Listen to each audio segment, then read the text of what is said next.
Desde el viernes se han desencadenado intensos enfrentamientos a lo largo de toda la línea del frente entre Rusia y Ucrania, según afirmaciones del presidente ucraniano Volodymyr Zelensky. Zelensky prometió destruir a las fuerzas de ocupación que iniciaron una vasta ofensiva en el noroeste de Ucrania durante la madrugada. La nueva ofensiva terrestre que Rusia ha dirigido hacia la región de Kharkiv, en el noroeste de Ucrania, que fue invadida por Moscú en febrero del año 2022. Esta área no había experimentado ataques de esta magnitud desde la retirada de las tropas rusas tras la contraofensiva ucraniana en el otoño boreal del año 2022. Zelensky denunció los intensos combates a lo largo de la línea del frente y anunció el envío de refuerzos a la región de Kharkiv. Afirmó que Ucrania destruirá inevitablemente a las fuerzas de ocupación para frustrar las intenciones ofensivas de Rusia. En respuesta al inicio de la ofensiva, Estados Unidos anunció una nueva ayuda militar de $400 millones a Kiev. Este paquete incluirá misiles antiaéreos para los sistemas de fabricación estadounidense Patriot y NASAMS, así como munición para artillería y lanzacohetes HIMARS. Según el portavoz del Consejo de Seguridad Nacional de Estados Unidos, John Kirby, Rusia intensificará su ofensiva en el noroeste de Ucrania, pero no se prevén grandes avances sobre el terreno. El Ministerio de Defensa ucraniano afirmó que Rusia lanzó 5 ataques terrestres en la región de Kharkiv y bombardeos en la zona, incluida la ciudad fronteriza de Bachans. Lamentablemente se registraron víctimas civiles. Las autoridades ucranianas ordenaron la evacuación de civiles alrededor de la ciudad de Volchansk. El ejército ucraniano enfrenta dificultades en el terreno, debilitado por la falta de efectivos y retrasos en la entrega de ayuda occidental. Rusia, con mayor capacidad militar, ha retomado la iniciativa tras el fracaso de la contraofensiva ucraniana en el verano del año 2023. Las tropas rusas han avanzado en el este de Ucrania en los últimos meses, aunque con un elevado costo humano. El secretario de Estado de Estados Unidos, Antony Blinken, expresó el domingo al ministro de Defensa israelí, Yoav Gallant, el compromiso firme de Estados Unidos con la seguridad de Israel, pero dejó claro su oposición a una operación militar terrestre en Rafah, en la región de Gaza. Durante la llamada de Blinken a Gallant, se discutió la situación en la franja de Gaza, los esfuerzos en curso para asegurar la liberación de rehenes y el objetivo compartido de derrotar a Hamas, según indicó el Departamento de Estado en un comunicado. El secretario de Estado de Estados Unidos reiteró la oposición de Estados Unidos a una importante operación militar terrestre en el área sureña de Rafah, donde se han refugiado más de 1 millón de personas. Blinken enfatizó la necesidad urgente de proteger a los civiles y a los trabajadores humanitarios en Gaza e instó a Gallant a garantizar que la asistencia humanitaria puede llegar a Gaza y ser distribuida mientras Israel persigue a Hamas. La situación en la ciudad sureña de Rafah, que se ha convertido en el último refugio para los gazatíes, se vuelve cada vez más crítica después de que este fin de semana el ejército israelí impusiera nuevos desplazamientos forzosos para una población que no tiene a dónde ir. Israel sigue manteniendo cerrado el paso de Rafah, crucial para la entrada de ayuda humanitaria y por donde los enfermos crónicos y los heridos solían salir para recibir tratamiento, aunque este lunes anunció la apertura de un paso nuevo en el norte de la franja. Según Estados Unidos, una gran ofensiva de Israel en Rafah, en el sur de Gaza, provocaría caos y anarquía, pero no eliminaría a Hamas, advirtió el domingo el jefe de la diplomacia estadounidense, Antony Blinken, quien señaló que la guerra ha causado más bajas civiles que miembros de ese movimiento islamista palestino.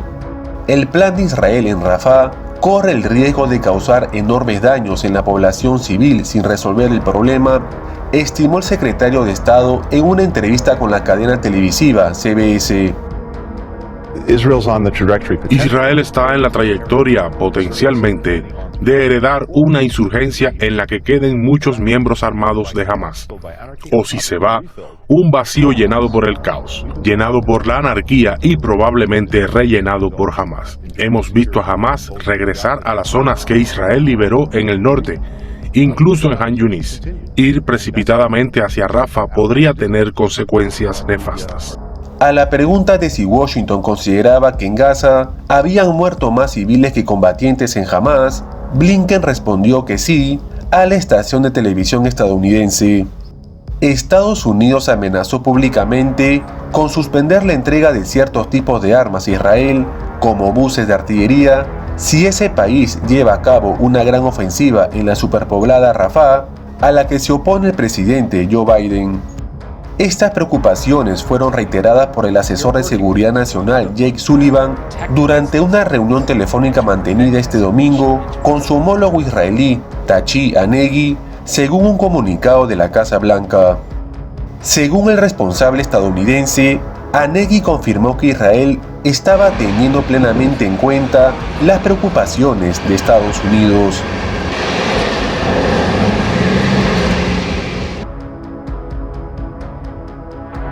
Los servicios de inteligencia de varios países europeos han advertido a sus gobiernos que Rusia tendría agentes en territorio europeo que estarían preparando inminentes sabotajes a infraestructuras estratégicas en el continente.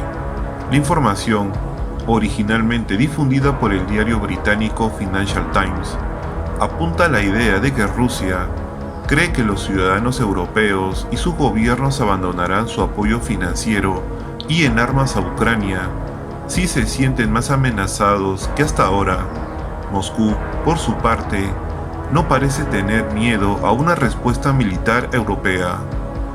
Una de las principales alertas llegó hace 2 semanas cuando la policía alemana, con información de sus servicios secretos, detuvo a 2 ciudadanos de doble nacionalidad rusa y alemana que preparaban ataques contra una base militar en Baviera.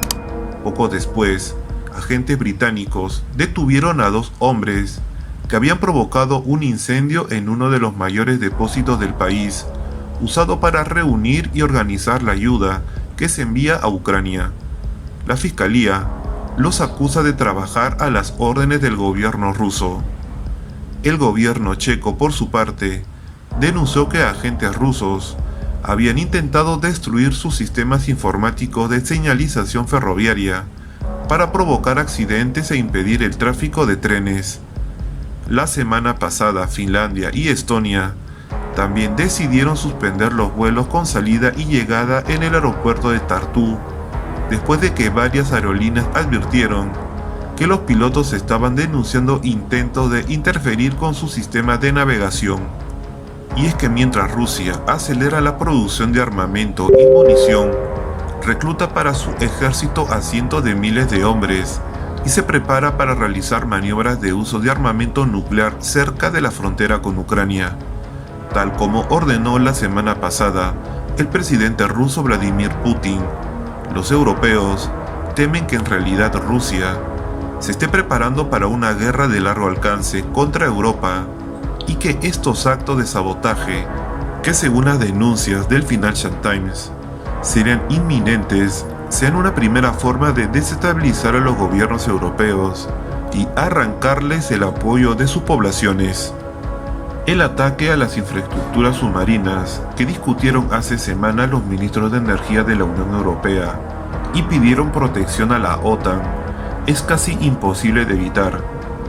Las explosiones en el gasoducto Nord Stream siguen sin aclararse 2 años después, como la ruptura de un cable de telecomunicaciones noruego o daños menores a otros cables de Escocia o Finlandia. Ante este panorama, algunos países europeos se preparan para una guerra que creen posible. Finlandia, el país miembro de la Unión Europea y de la OTAN, con la frontera terrestre más larga con Rusia, empieza a hacer preparativos para resistir un eventual ataque de tropas rusas. Las primeras medidas tomadas por las Fuerzas Armadas de ese país, que ahora disponen de más margen de maniobra por ser miembros de la OTAN desde el año pasado, fueron la de desplazar a bases y depósitos militares de países aliados una parte de su material militar. De acuerdo con la información que les he presentado, no se olviden de dejar sus comentarios y sus opiniones con respecto a esta noticia.